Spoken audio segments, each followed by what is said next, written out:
세상 일이 어떻게 버라이어티하게 돌아가는지 모르시겠다고요. 눈을 감으면 깜깜해서 아무것도 안 보이는 마치 군생활과 같으시다고요. 이제 더 이상 아무 걱정 없습니다. 여러분들의 궁금증과 답답함을 해결해줄 제가 왔으니까요. 이 방송을 들으시는 모든 분들은 고구마 100개 플러스 건빵 10봉지 먹은 것 같은 이 답답한 세상 속을 아주 시원하게 뚫어줄 오아시스의 물 한 잔을 만난 것이나 다름이 없습니다. 오늘 이야기할 주제는 바로 장단기 국고채 금리 역전. 도대체 이것이 뭐하는 듣보잡인지 한번 알아보고, 이 듣보잡 새끼가 우리나라에 미칠 부동산 영향에 대해서도 속 시원하게 한번 이야기해 보도록 하겠습니다. 자, 일단 부동산은 뒤로 제끼시고 장단기 국고채 금리 역전에 대해서 한번 시부렁거려 봅시다. 장단기 국고채 금리 역전은 일단은 뭐하는 새끼인지는 모르겠으나 과거 11년 만에 다시 일어나는 현상이라고 합니다. 그러니까 11년 전이면 마지막으로 금융위기 직전이었던 2007년 중반 이후로 우리가 처음으로 겪게 되는 현상이었다, 뭐 이 말이죠. 그래서 미금리 역전 현상을 두고 언론에서 시부렁대는 하이에나 개주둥이들이 아주 많습니다. 머지않아서 큰 경기 침체가 오는 것은 아닌가, 혹은 부동산 폭락 같은 실로 엄청난 허리케인 시부왕 야매 때 새우 젖 같은 상황들이 오는 것이 아닌가 등등. 아무튼 언론놈의 새끼들 일단 잘 알지도 못하면서 주둥이는 졸라게 시끄럽게 현재 떠들어대고 있습니다. 어쨌든 빈 깡통이 요란하다고 요즘 기레기들 울어대는 게 꼭 우리 집 노망난 닭대가리 같습니다. 새벽에만 울어야 할 닭이 요즘에는 밤낮 할 것 없이 쳐 울어 쌌는데 시끄러워서 잠을 못 자겠다 이 말이죠. 자, 이러한 기사를 한번 보세요. 국위 신고 오면 소금을 넣으면 된다. 우와, 나 몰랐는데? 이야, 대단하네. 콜럼버스 신세계 발견법의 정보다 이거. 이야, 이런 대단한 정보를 나한테 알려줘가지고 내 불알에 전율이 다 떨린다, 이 개자식들아. 기레기 까는 건 여기까지 하도록 하고, 아무튼 다들 아시겠지만 원래 세계 경제는 글로벌 죄송합니다. 불황 위기에 접어들 때쯤 미국 장단기 금리 역전차가 발생한 전적이 항시 있었고요. 횟수로 따지자면 대략 10번 정도의 금융위기에서 8번 정도가 금리 역전 현상이 발생했다라는 거. 이것은 뭐 할렐루야 리얼 인정 빼박 켄트의 우리가 팩트라고 할 수가 있습니다. 그렇다면 과거 금리 역전 현상을 봤을 때 대략 10주년 주기로 일단은 이러한 역전 현상이 찾아왔다. 그리고 현재 타이밍이나 흐름으로 봤을 때 지금 다시 이 금리 역전 현상이 도래할 수 있는 상황이 찾아왔다라고 볼 수가 있습니다. 그래서 우리가 미 장단기 금리 역전 현상이 지금 일어나고 있는 거는 바로 미래 경기 악화의 우리가 신호탄이라고 말할 수 있습니다. 그러나 반드시 미래 경기가 악화될 것이다 라고 이야기하는 것은 아니에요. 왜 그런 것이냐? 자, 이번에 발생한 미 장단기 금리 역전 상황을 한번 잘 살펴보자면 과거와는 다른 조금 특이한 점을 하나 찾을 수가 있습니다. 바로 10년 만기와 3개월 초단기 국고채 금리가 서로 역전되었다는 것이죠. 도대체 미 장단기 금리 역전이 무슨 상관이냐, 이렇게 생각하시는 분들이 많을 거라고 생각합니다. 자, 어쨌든 장기금리와 단기금리가 서로 뒤바뀌는 현상을 우리가 장단기 금리 역전 현상이라고 하고, 최근에 2019년도 3월 22일에서 28일 동안 이러한 금리 역전 현상을 보이면서 지속이 되다가, 자, 이후 장단기 금리차가 다시 상승으로 뒤바뀌어서 전환된 흐름으로 가고 있는 상황이라 일단 다행이라고 생각은 하지만, 이것 때문에 미 증시가 2에서 3% 정도 박살이 났었죠. 박살이. 자, 국채는 크게 두 가지가 있습니다. 장기 국채와 단기 국채로 나누어지죠. 자, 장기 국채 같은 경우는 우리가 10년물이라고 하고요. 단기 같은 경우는 5년물, 3년물, 2년물이 있습니다. 마지막으로 우리가 금리가 역전됐다라고 시부러대고 있는, 언론에서 시부러대고 있는 것이 바로 초단기 국채죠. 즉 3개월짜리가 있습니다. 자, 원래 장기 국채는 말 그대로 생김치가 묵은 김치가 될 때까지 오랫동안 돈을 국채를 통해 푹 삭혀두기 때문에 당연히 단기 국채의 금리보다 높아야지 정상인 것입니다. 자, 적금을 쉽게 예로 들자면 장기 적금일수록 금리가 더 높은 이러한 생리가 국채와 같습니다. 자, 오랫동안 내 돈을 은행이 장기 적금을 통해서 빌립니다. 그리고 여유 있게 시간을 두고 투자하는 대신에 적금자한테는 금리를 더 높게 쳐주는 거랑 같은 원리라는 거죠. 그러니까 당연히 적금처럼 장기 국채가 단기 국채보다 금리가 높아야 되는 게 정상이라는 그러한 이야기죠. 그런데 갑자기 장기 국채에 돈이 스물스물 몰리기 시작하면서 장기 국채 메리트가 사라지게 되고 반대로 단기 국채의 이자율이 상승하기 시작하면서 금리 이자율이 서로가 반대로 X자를 그리면서 꺾여 올라가는 것입니다. 자, 주식에서는 이것을 골드 크로스라고 하죠. 아무튼 사기꾼 놈들이 사람한테 사기를 치려면 뭘 해야 된다? 그렇죠. 쓰는 용어라도 멋져야죠. 그래야 그럴싸하게 들릴 거 아닙니까? 자, 그렇다면 장단기 금리 역전 과연 불황을 유발하느냐 안 하느냐, 자, 이게 매우 궁금한 현재 상황이 아닙니까? 자, 결론부터 말씀드리자면 그렇게 말할 수도 있다입니다. 말할 수도 있다라는 거예요. 자, 왜냐하면 장단기 금리 역전 현상은 바로 은행의 대출 축소가 가장 큰 원인이기 때문이죠. 자, 우리가 은행에 돈을 버는 방식을 일단 알아야 됩니다. 자, 대출과 예금, 자, 이 사이의 만기 차이에서 실질적인 수익을 은행은 얻습니다. 우리가 사채꾼들 생각하면 아주 쉽습니다. 자, 돈 빌려주고 그 이자로 돈 벌지 않습니까? 그거와 같은 방식이다라고 생각하시면 된다는 겁니다. 자, 평균적으로 대출의 만기는 아주 긴 편입니다. 아주 길지만 반대로 은행의 예금 만기가 대부분 짧은 편이 매우 많습니다. 자, 결국 은행은 만기가 짧은 예금을 통해서 자신들의 빚을 일단 최소화하고, 그러니까 쬐끔 이자 주겠다 이거야. 만기가 짧은 예금을 통해서. 그리고 반대로 대출은 아주 길게 운영함으로써 자신들의 이자의 돈을 더 벌고 있는 셈이죠.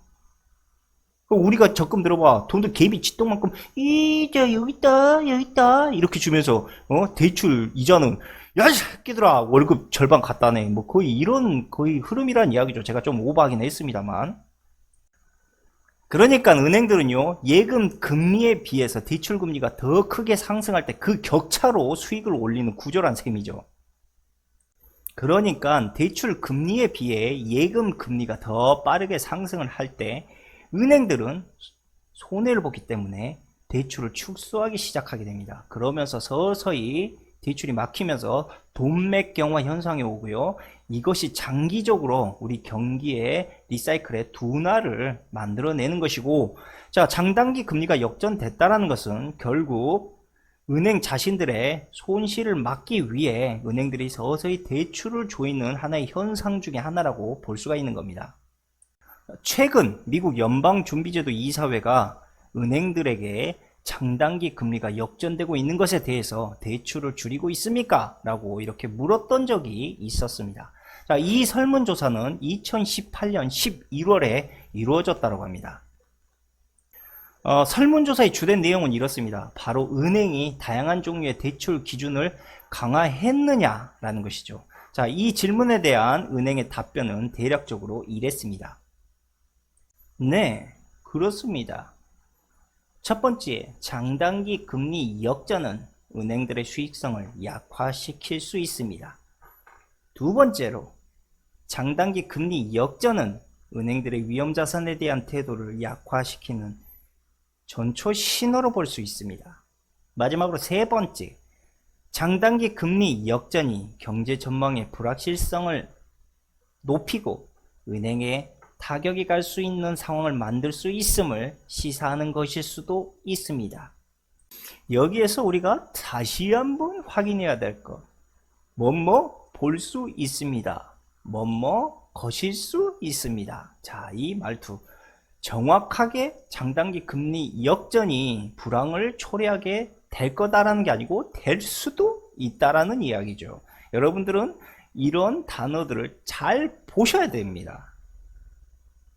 그러니까 한마디로 말씀드리면 미 국채 금리 역전 현상에 대해서 여러분들이 뭘 압니까? 예? 알 수가 없어. 우리가 알아야 될 건 뭐냐? 그보다 훨씬 좁은 범위의 시각으로 봐야 된다는 거죠. 은행이 대출 규제를 현재 막고 있느냐, 안 막고 있느냐, 그 다음에 은행의 수익률이 점점 하락하고 있느냐, 안 하고 있느냐, 이게 훨씬 더 중요한 문제란 이야기예요, 여러분들. 근데 이러한 금리 역전 현상을 만들어내는 범인이 하나 또 있습니다. 그게 바로 우리가 금융권의 고래들이죠, 고래들. 큰손 투자자들.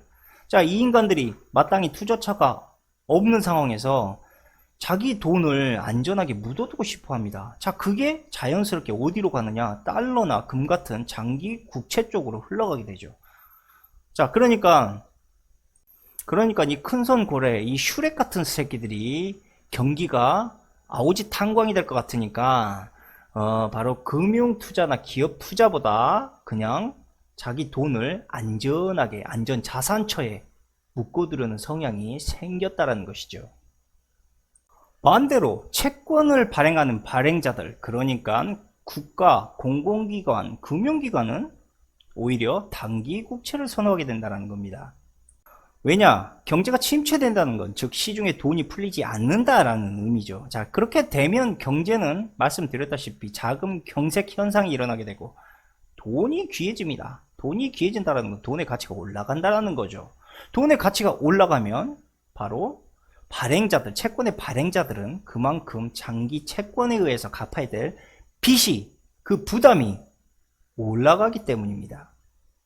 하지만 역전 금리 현상이 일어났다고 해서 단기적으로 경기 침체가 올 거라고 쉽게 판단하시면 안 됩니다. 왜냐? 이 역전 금리를 교묘히 이용해 가지고 큰 손골의 쌍쌍바 새끼들이 자, 장기 채권에 돈을 안전하게 묻어두고 그 다음에 단기 채권에 공격적인 투자를 함으로 인해서 또 돈을 쓰다 담는 현상으로 그렇게 이 역금리 현상이 일어날 수가 있거든요. 그래서 적어도 이 금리 현상을 우리가 안전하게 지켜보려면 최소 1개월, 길게는 1분기 이상을 우리가 지켜봐야 된다, 이런 이야기입니다. 자, 이렇게 말씀드려도 어렵다면 자, 돈 많은 씨바바 새끼들이 막상 투자하기는 겁나고 불안하고 자, 이러한 세상에서 안전자산 도피처로 장기 채권을 선택합니다. 그리고 거기에 따른 장기 고금리라는 혜택 플러스 안전자산 짱바두기, 이 두 가지를 쓰는 거죠. 이렇게 하면서 바로 역전금리 단기 채권으로 돈 따먹기나 하고 앉아 있겠다라는 아메리카 삼바 양아치 개벽다귀 짓거리를 하고 있는 현상이다 라고 보시면 된다는 거죠. 당연히 고래 쌍발라 새끼들은 이래도 돈 벌고 저래도 돈 버는 이런 아름다운 현상을 여러분들은 지금 역전금리 현상이다, 이러한 스파타 같은 용어로 바로 카더라 뉴스를 지켜보면서 마냥 불안해하고 있는 거죠. 아니, 채권 이야기 나온 김에 한마디만 하고 넘어갑시다. 저 채권 시장 우리 같은 개인의 움직임입니까? 아니잖아요. 이 역전금리를 통한 저놈들의 저 개 장난질만 보더라도 이 금융이 얼마나 소수의 큰 손들, 그 다음에 금융권에 의해서 이 편파적으로 좌지우지 되는지 저 이쯤 되면 우리가 깨달아야 됩니다. 이런 현상을 보면. 저 돈독으로는 고비 같은 새끼들 언제까지 저런 식으로 장난질 할 거야? 제가 뉴스에서는 표면적으로 경제 위기가 온다, 무슨 현상 때문에 온다, 현상만 천지로 이야기하면 뭐해? 그 뒤에 너 같은 거지 같은 돈독으로는 새끼들이 뒤에서 저렇게 조종하고 있는데 나쁜 놈의 새끼들. 그런데 저런 무지갯빛 텔레토비 같은 돈쥐양 새끼들이 암호화폐 공정성을 이용해서 자신들의 히든카드라고 할 수 있는 금융의 실권을 중립성 있게 포기한다? 비 오는 날 개구리 내장 터지는 소리하고 자빠져 있네. 아니, 지금도 보세요. 저런 소수의 엘리트들이 지들 돈을 갖고 채권과 주식에서 넣었다 뺐다, 금은은 아예 그냥 야바이판 시장을 만들고 자빠져 있어. 저 새끼들이 대놓고 조작하고 이 지랄 하는 거 보고도 아직도 금융과 경제가 공정하다고, 지성적이고 이성적이다? 그런 것은요, 적어도 이 지구라는 콜로니 안에는 없습니다. 여러분들 그거 잘 아시기 바랍니다. 자, 죄송하게도 말이 샜는데 다시 본론으로 돌아가자면 지금 미국 장단기 금리 역전과 경기 침체에 대한 사이클, 자, 이거를 한번 과거 사례를 통해서 시원하게 까발리면서 한번 이야기를 해보도록 하죠. 자, 여기서 보시면, 자, 과거 1990년대 저축 대부 위기가 발생했을 때 9개월 동안 금리 역전 현상이 발생을 했고, 이후 17개월 만에 경기 고점이 발생한 후에 다시 경기 침체가 왔습니다. 자, 2000년도 다들 아시죠? IT 버블 터진 후에 금리 역전 현상이 대략 10개월 정도 지속이 됐고요. 그 후 13개월 만에 경기 고점을 찍고 다시 경기 침체 국면으로 접어들었습니다. 자, 마지막으로 2008년 서프라임 모기지 사태. 자, 그때 금융위기 때에도 미국 금리 역전 현상이 이때는요, 2005년도부터 발생을 했습니다. 그리고 그 뒤에 금리 역전 현상이 18개월 동안 지속이 되다가 24개월 후에 경기 고점을 찍고 다시 침체기로 들어가게 됩니다. 제가 이러한 사례를 말씀드리는 것은 미국 금리 역전 현상이 생겼다고 해서 그 결과가 반드시 그 즉시 우리나라에 나타나는 게 아니라 짧게는 1년, 길게는 2년의 이런 만성적 텀이 생긴 후에 경기 성장과 더불어 경기 침체가 서서히 나타나기 시작했다라는 겁니다. 그러니까 지금 금리 역전 현상을 1분기 이상 지켜보시고 이제 경기 침체 국면에 접어들고 있는 거구나 라고 판단을 하신 연후에 한국은 1년에서 2년 정도의 그 후에 후폭풍이 오겠구나 라고 생각해야지 오히려 맞는 판단이라는 거죠. 하지만 과거가 반드시 미래에 정확히 일치되는 건 아닙니다. 그래서 제가 이렇게 시간적 텀을 말씀드리는 게 정확하지는 않지만 데이터를 바탕으로, 일단 과거의 데이터를 바탕으로 만든 것이기 때문에 이 데이터를 가지고 앞으로 다가올 미래를 미리 대비하자, 뭐 이런 이야기를 저는 하고 싶은 거죠. 하지만 말씀드렸다시피 이 금리 역전 현상의 전조가 반드시 경기 침체를 나타내는 것은 아닙니다. 자, 과거에 65년과 66년 이때 10년물 차와 1년물 차의 금리 역전 현상이 일어났었고, 자, 98년도에도 금리 역전 현상이 일어났지만 오히려 경기 성장이 지속되는 경우도 있었다라는 거죠. 그리고 지금 현재 일어나고 있는 장단기 금리 역전의 흐름은 과거와는 상당히 다른 점들이 많이 보입니다. 바로 달러가 시장에 풀린 현황을 보면 알 수가 있는데, 자, 3개월물 금리가 상승했던 이유는 바로 미국의 단기 재정증권 발행 증가 때문이다 라고 이렇게 이야기를 하고 있고요. 연준 통화정책 온건화 기대가 발표되면서 10년물 장기 국채 수요가 이때부터 증가하기 시작했다라는 것. 그러니까 확실히 예전에 장단기 금리 역전 현상과는 판이하게 다른 점이죠. 그러니까 경제가 어려워서 지금 금리 역전 현상이 일어나고 있는 게 아니고 이 재정증권 발행 증가와 연준의 통화정책 온건화 기대가 발표되기 시작하면서 생긴 현상이다라고 이렇게 이야기를 하고 있습니다. 더군다나 제닛 옐런 전 미국 연방준비제도 의장조차도 최근 미국 국제의 장단기 금리 역전 현상에 대해서 경기 침체 신호로 보지 않는다라고 이렇게 입장을 밝히기도 했습니다. 또한 최근에 한국은행이 4월 금융통화위원회에서 기준금리를 동결한 가운데 증권가에서는 향후 기준금리 동결 가능성을 매우 높게 현재 점치고 있다는 겁니다. 자, 금리 인상의 속도를 현재 내고 있던 미국 연방준비제도가 글로벌 경기 둔화 우려로 바로 긴축을 중단하기 시작하면서 자, 한국은행의 금리 인상 명분도 함께 사라져버린 거예요. 여기에다가 도널드 트럼프 미국 대통령도 한마디 더 거둡니다. 야, 니네 연방준비제도 니네들이 지금 금리 올려갖고 경제활동 둔화시키고 있잖아. 빨리 금리 인하해. 그리고 아직 미국 인플레이션 안 왔어, 이 새끼들아. 니네들이 생각하는 말대로 빨리 인하해. 이런 식으로 또 압박을 주고 있다라는 거죠. 자, 이처럼 미 장단기 금리 역전의 현상을 우리가 좀 더 냉정히 바라보기 위해서는 현재 일어나고 있는 이런 정책들을 우리가 잘 봐야 됩니다. 단순하게 금리 지수 역전 하나 됐다고 경제 위기가 온다? 이런 개소리는 더 이상 믿으시면 안 돼요. 자, 보십시오. 이렇게 미국의 경기를 더 부양시키기 위한 모멘텀은 아직도 남아있다라는 겁니다. 그리고 그것을 끌어올리기 위해서 미국은 아직 그 여력이 남아있고요. 그렇기 때문에 단순하게 우리가 금리 역전 현상만 보고 모든 것을 판단하기에는 정말 우물 안의 개구리다 라고 말씀드리고, 좀 더 이 현상을 또 냉정히 바라보기 위해서는 단순하게 10년물과 3개월물 채권을 비교해서 끝, 이게 아니고요. 자, 더 그보다 확실한 팩트인 2년물과 1년물의 이 장단기 금리자 추이를 확실히 더 지켜봐야 됩니다. 그게 더 팩트예요. 특히 미국의 회사채 시장의 스프레드 현상도 우리가 잘 지켜보고 종합적으로 판단해야 됩니다. 그리고 돼지 꼴랑이처럼 살짝 금리 역전 현상이 살짝 이렇게 삐집고 크로스가 됐다고, 십자 모양으로 크로스가 됐다고 해서 바로 경기 침체가 오는 거 아니야? 위험해. 이게 아니고 적어도 1분기 이상의 금리 역전 기간이 지속이 되어야지만 비로소 우리가 이제 경기 침체 구간에 들어가는 것이구나 라고 판단할 수가 있다라는 거죠. 물론 장단기 금리의 결과와 그 고점과 저점은 누구도 알 수가 없습니다. 큰 돈을 굴리는 야바이 집단들, 이 후르코 같은 새끼들, 이런 놈들 이외에는 말이죠. 일단 다행인 것은 이러한 현상을 봤을 때 장단기 금리 역전 후유증으로 인한 국내 부동산 시장의 급속한 급냉은 일단은 찾아오지 않을 것으로 보고 있습니다. 그리고 역전금리 현상 하나만으로 우리나라 부동산 시장을 판단하고 있다는 거, 이거 참으로 진짜 어리석은 생각입니다. 하지만 글로벌 장기 침체 늪은 어쩔 수 없이 다가오고는 있습니다. 뭔 별 개짓거리를 해도 우리는 장기 침체 늪으로 빠져들 거예요. 이미 수많은 미국의 주가 지수라든지 경기 지수, 실러 지수, 그 다음에 유럽연합의 글로벌 경기 침체 흐름, 이런 것만 보더라도 벗어날 수가 없어요. 우리는 이미 경기 침체 늪으로 이미 빠져들고 있는 거다. 최근에 미국과 유럽연합에서 긴축 정책을 진행하다가 이거 포기했지 않습니까? 그리고 다시 양적 완화 정책으로 금리 인하를 하고 있습니다. 이것 자체부터가 이미 경제를 부양시키겠다는 의지가 아니고 어떻게 해서든 지금 이 경기 침체 국면을 벗어나 보겠다라고 발버둥 치는 거나 다름없는 행위라는 것이죠.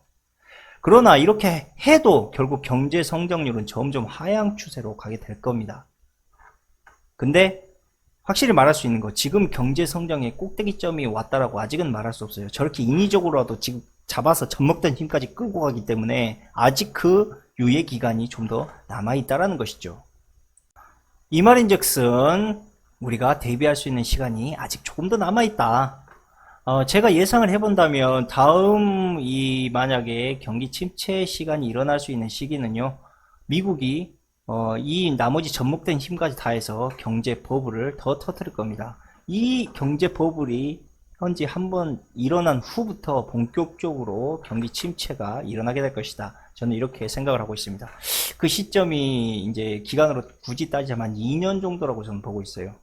자, 그렇다면 결과적으로 미 장단기 역전 금리에 따른 미국 경기 침체와 한국 부동산 시장과에는 어떤 관계성이 있기에 현재 이렇게까지 두 가지를 연결시켜서 자꾸 떠들어대는 것이냐. 자, 이걸 궁금하신 분들이 많을 거라고 저는 봅니다. 자, 결론부터 말씀드리자면 미국 경기 침체와 한국 부동산 시장과는 그렇게 크게 인과관계가 일단은 없다라는 겁니다. 결국 한국 부동산 가치 하락은 미국의 경기와는 크게 관계가 없다라는 거죠.